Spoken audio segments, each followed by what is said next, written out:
मध्य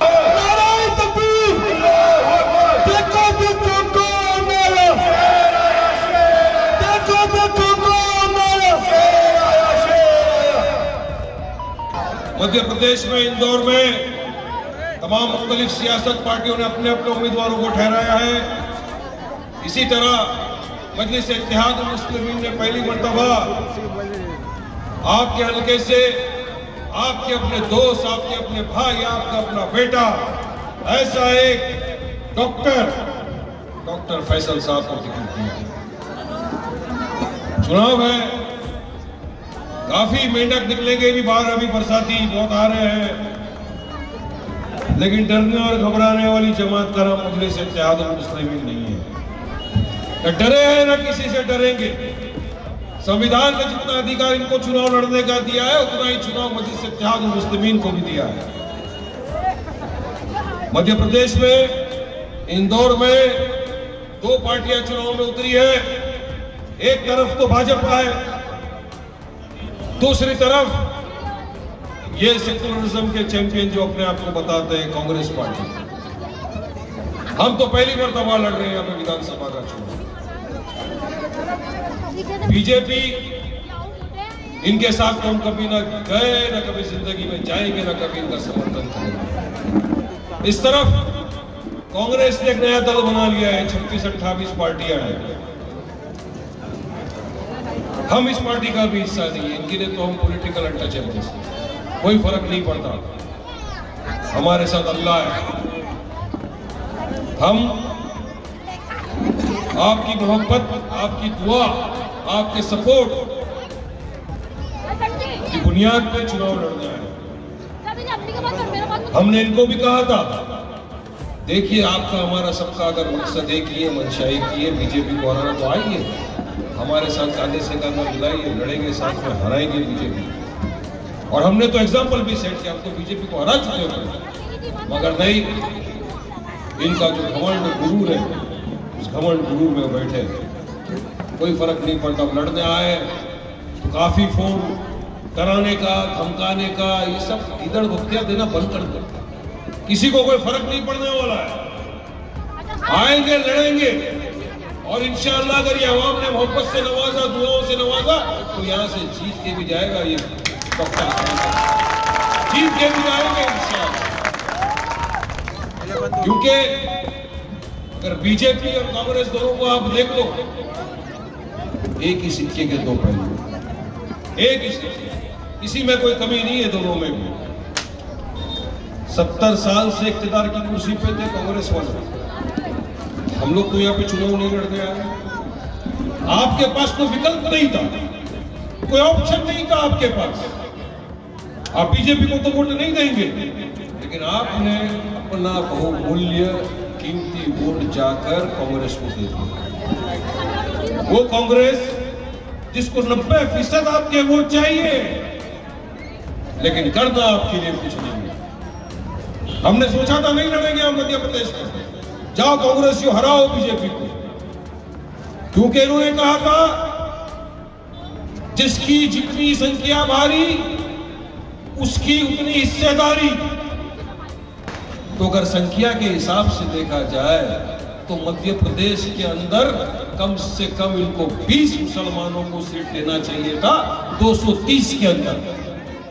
230 total सीटें हैं यहाँ पर, 20 सीटें देना चाहिए था मुसलमानों को, मगर कांग्रेस ने पूरे मध्य प्रदेश के अंदर 2 सीट दिए सिर्फ। क्या ये हिस्सेदारी है?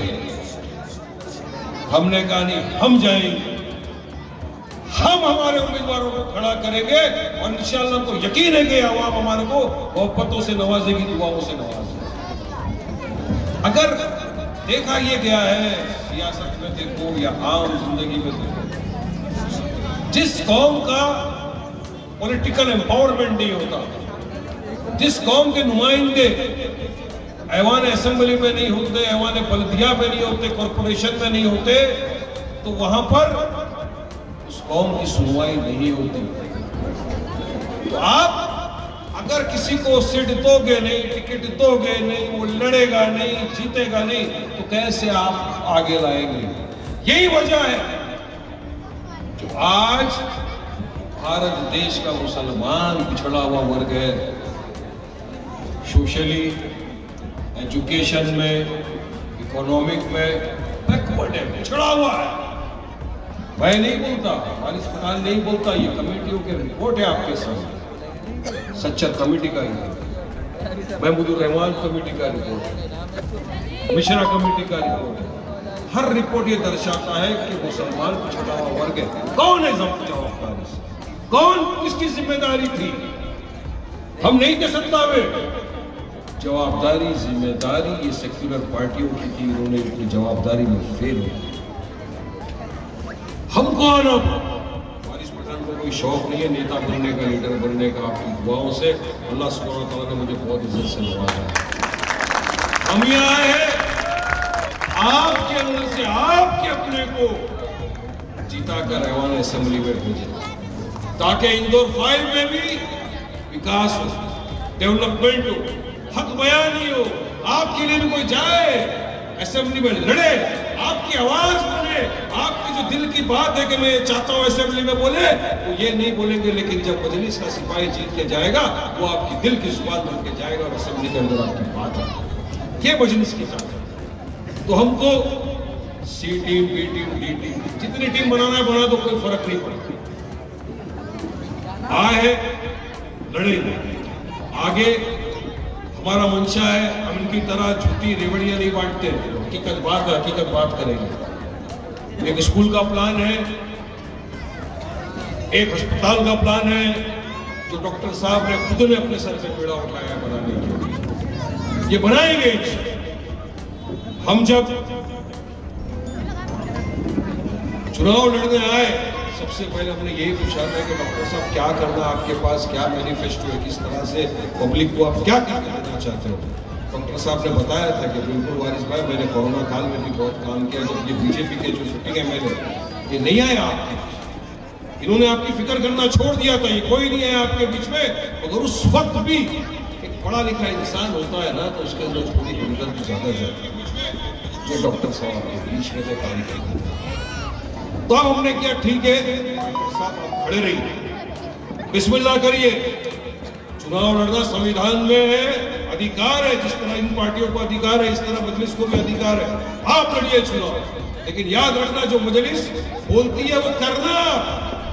डॉक्टर साहब ने बोला, वारिस भाई अगर मुझे इंदौर की आवाम ने दुआओं से नवाजा तो मैं जो काम आज कर रहा हूँ उसमें 100 गुना ज्यादा फास्ट काम करके दिखाऊंगा आवाम के लिए।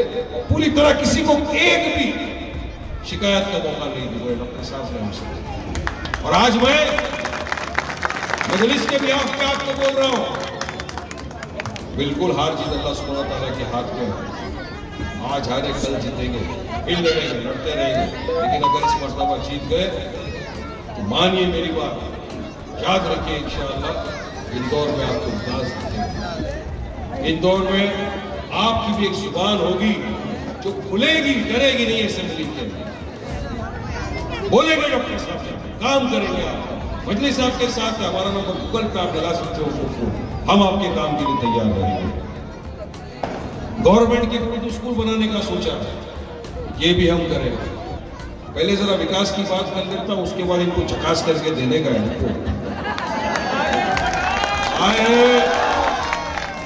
दिवाली है ना, ये पटाखे फोड़ेंगे, जुबान की आतिशबाजी करेंगे। रोड का काम करना है, ये भी करेंगे। वाटर का जो नर्मदा लाइन है, इस पे भी पूरा, तो जो भी हमारा मैनिफेस्टो है, जो जो लिखा हुआ है, जो किया गया है, अवध कॉलोनी का 332 वैध कराएंगे, सबको स्कूल करा के देंगे, सारे काम करेंगे। काम के अंदर तो बाहर काम करने के लिए तो आए, काम के लिए तो आपके बीच में होंगे, क्योंकि ये काम मजलिस कर सकते हैं। अब आपके सामने इस तरफ बीजेपी, देखिए मेरे से बड़े बड़े बुजुर्ग यहाँ पर मौजूद है, मेरे से ज्यादा उम्र में तजुर्बेकार यहाँ पर मौजूद है। जो देश में नफरत पिछले 9.5 साल में देखने को मिली, आजादी के बाद सबसे नफरत कहीं नहीं मिली। इसकी जवाबदार कौन है? बीजेपी सरकार सत्ता में बैठी है ना, इसको भी वहां पर बिठाने का पूरा के पूरा ठिकरा कांग्रेस के सर पे जाता है। इन्होंने हराया नहीं, उन्हें ताकत दी थी, तो आज जाके लोग हमारे सर पे बैठे वहां से तांडव कर रहे हैं। हर दिन एक आध मुसलमानों को मारा जाता है, कभी किसी को लाएंगे जैसा पूरा मार दिया। क्या हम भी इस देश के सही? अरे हम तो वो लोग हैं जिन्होंने जिन्ना की नेशन थ्योरी को ठुकरा दिया था 47 को, और आज हम यहाँ पर बाय बर्थ तो बाय चॉइस है। जितना अधिकार नरेंद्र मोदी और बीजेपी का नहीं है ना इस देश में, उससे ज्यादा अधिकार वारिस पठान और ये इंदौर की आवाम का है इस देश में। याद रखना इस बात को, उनको भी याद रखना चाहिए। हमारे लोगों ने शहीद हुए, जाने गंवाए, हमारा भारत महान देश आजाद हुआ है, और हमको रात दिन नेशनलिज्म पेट्रियटिज्म का सर्टिफिकेट दिया जाता है। आज आप हम सब देख रहे हैं, क्योंकि हम इंसान लोग हैं, हमारे अंदर भी एक कलेजा है, जिगर है। फिलिस्तीन में जो हो रहा है उसके लिए जाहिर सी बात है, हर मुसलमान ही नहीं, हर इंसान जिसके दिल में एक थोड़ी सी भी इंसानियत है वो खड़ा होगा फिलिस्तीनियों के साथ। 70 बरस से उनका न्याय हो रहा है, 70 साल से उन्होंने किसी को रहने दिया अपने घर में, वो आए रहे, उनका घर छीन लिया, उनके बच्चों को मार दिया, उनके माँ बाप का कत्ल कर दिया, और बोला तुम यहां से निकलो। क्यों निकलेंगे? जगह हमारी है, तब ये लड़े। देखिए हम वायलेंस का कभी भी साथ नहीं देते, या टेररिज्म का साथ देते, हमने हमेशा से वायलेंस और टेररिज्म का खंडन किया, लेकिन ये हक की लड़ाई है। हमको रोज पूछा जाता है क्यों आप खड़े हो फिलिस्तीन के साथ? अरे भाई साहब, हमारा दो नाता है, इंसानियत का भी नाता है और हमारी आस्था का भी नाता है ना। आपकी आस्था है तो वारिस पठान की आस्था का क्या होगा? मेरा बैतुल मुकद्दस है, पहला किबला है, मस्जिद अक्सा है, तो क्या हम नहीं खड़े रहेंगे वहां उनके साथ में? खड़े रहेंगे लास्ट तक, जब तक जिंदा है इंशाअल्लाह ताला फिलिस्तीन के साथ खड़े थे, खड़े हैं, खड़े रहेंगे इंशाअल्लाह। तो हमको रात दिन ये बोला जा रहा है फिलिस्तीन के साथ क्यों खड़े रहे। ये होता है बयानी, अपना होता है, अपना ही होता है। आप लोगों को जो ठुकराता है, गैरों की ठोकरें खाता है आज जो कर रही है, दो जन को सिर्फ टिकट दी। बीजेपी सिर्फ एक ही चीज करना चाहती है, किसी भी तरह से माइनॉरिटीज को, खासतौर से मुसलमानों को बिजनेस में, काम में, धंधे में, व्यवसाय में खत्म। और कांग्रेस में इतनी सक्षमता नहीं है, ताकत नहीं है कि उनको हरा सके। अगर हराने की नियत करते तो ये मध्य प्रदेश में 2 सीट नहीं देते, मध्य प्रदेश में कम से कम 20-25 नुमाइंदों को खड़ा करते जो आपकी तरह जिगर वाले होते हैं, लड़ने के लिए विश्वास। हम लड़ रहे, हमको अब बी टीम बोल दो, सी टीम बोल दो, डी टीम बोल दो, जितना बोलना है बोल दो। और डराने धमकाने की जहां तक बात है, फोन है मेरे पास भी, फोन है तुम्हारे पास भी। समझ लो एक बात, संविधान के दायरे में रहकर बात करोगे, संविधान के दायरे में रहकर जवाब दूंगा। कानून के दायरे में रहकर बात करोगे, कानून के दायरे में रहकर जवाब दूंगा। और सुन लो दोनों भी, अगर भाईगिरी पे आ गए ना तो फिर अल्लाह जिसको हिदायत दे देख लेंगे इंशाअल्लाह। डरते नहीं है, क्योंकि रोज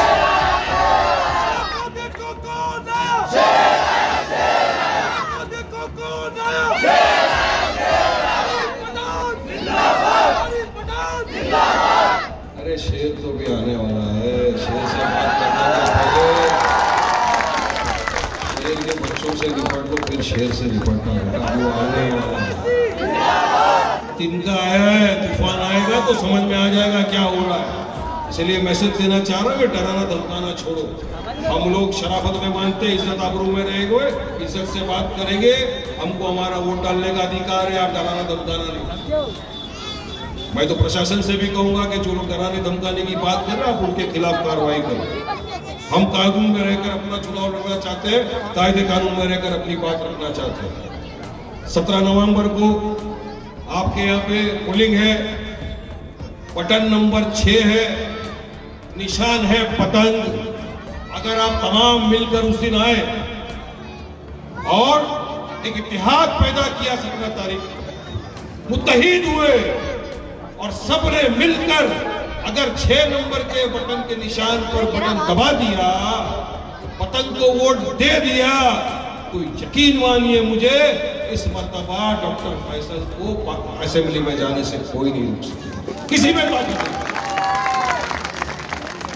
क्यों पड़े हुए चक्कर में, कोई नहीं है डॉक्टर साहब के चक्कर में। इंदौर के अंदर भारी आदमी है, शरीफ है, नया चेहरा नया फोटो फ्रेम लेके आए, पुराने नहीं लाए, काम नहीं करेंगे, सिर्फ वोट लेंगे, इख्तियार की कुर्सी में बैठेंगे, छापेंगे। और बहुत ऑफर आ रहे हैं, मैं यहाँ पे काफी घूम रहे हैं, काफी लोग आ रहे हैं और ऑफर ले लेके आ रहे हैं, ये ले लेंगे वो दे देंगे।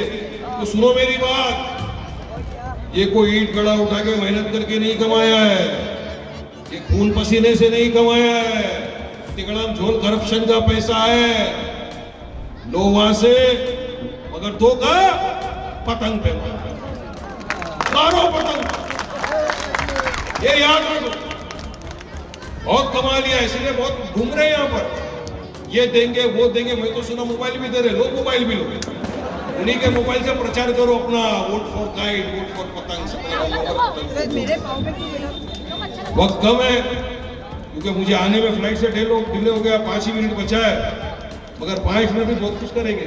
अभी तो नारेबाजी बाकी है, काफिया साहब रुकिए, कुछ तो करेंगे। दिवाली है, हमारा तो कल लाइट बंद कर दिया, लाइट उड़ा दिया, गार्डन के पास ग्राउंड को बुक किया था, वहां ताला मार दिया। लेकिन यकीन मानिए खाली खड़े हो गए हम लोग, ऐसा टेबल ऊंचा लगाकर, हजारों की तादाद में पब्लिक जमा, लाइट कट कर दिया, अंधेरे के अंदर बात कर दिया। अपनी आवाज भारी है लोग से, विदाउट माइक भी बोलते हैं, कोई फिक्र की बात नहीं। अल्हम्दुलिल्लाह ये जज्बा है, ये इसलिए जज्बा जागा है मध्य प्रदेश की आवाम में क्योंकि ये आवाम भुगत चुकी है 70 साल से। आने वाले बच्चों का अगर मुस्तकबिल संवारना है तो ऐसे शख्स के साथ जाओ जो तुम्हारे साथ कांधे से कांधा मिलाकर आगे बढ़ाने में मानता है। आज बाबरी पे असद भाई बोल, दादरी पे मॉब लिंचिंग हो गई, असद ओवैसी बोल, ट्रिपल तलाक का शकील में मदाखिलत आ गई, असद ओवैसी बोल रहे। आपके हमारे हर मसले पे अगर हमारे दलित भाई का मॉब लिंचिंग कर दिया, मुसलमान भाई का मॉब लिंचिंग कर दिया, आवाज उठती असद ओवैसी की। अगर हर मसले में हमारे साथ असद ओवैसी साहब खड़े हैं, क्योंकि हमारा फर्ज नहीं बनता हम उसके प्रत्याशी को वोट देकर जिताए, जहां जाके खड़ा रहे। अगर सारी चीज असद ओवैसी करेगा हमारे लिए, तो आपके वोट का असली हकदार भी सिर्फ और सिर्फ असद ओवैसी है। क़यामत के दिन सवाल होगा, एक इंसान आपके लिए लड़ा था, उसकी जमात आई थी आपके बीच, आपको समझाया था कि आपके बच्चों के मुस्तकबिल का सवाल है, साथ दीजिए। फिर भी अगर आप गुमराह हो गए तो गालिब का एक शेर बोलते हुए जाऊंगा, जिंदगी भर यही गलती करते रहे गालिब, जिंदगी भर यही गलती करते रहे गालिब, धूलती चेहरे पे आईना साफ करते रहे। ये सोचने का टाइम आ जाएगा कि मिस्टेक हमने नहीं किया साथ, ये हमारे सर पर आकर बैठ गए। इसलिए ये मौका गवाओ मत, 5 साल बहुत बड़ा वक्त होता है, इसमें आपका काफी कुछ काम हो सकता है। तो जिंदगी भर तक हम गलती करते रहे, वो नहीं करते। एक मरतबा देखो, आपने सबको आजमाया, कांग्रेस को आजमा लिया, बीजेपी को आजमा लिया, सबको आजमा लिया। एक मरतबा आपका ये भाई, आपका गुलाम, आपका बेटा, आपका दोस्त आपसे दरखास्त करता है, एक बार मजलिस को भी आजमा। सबका अधिकार है आप पे, लेकिन वारिस पठान का ज्यादा अधिकार है, क्योंकि मैं तो आपका कलमा दुआ को भाई भी हूं, याद रखो। ये भी मेरा तुम्हारा रिश्ता है, ये भी नाता है। जितना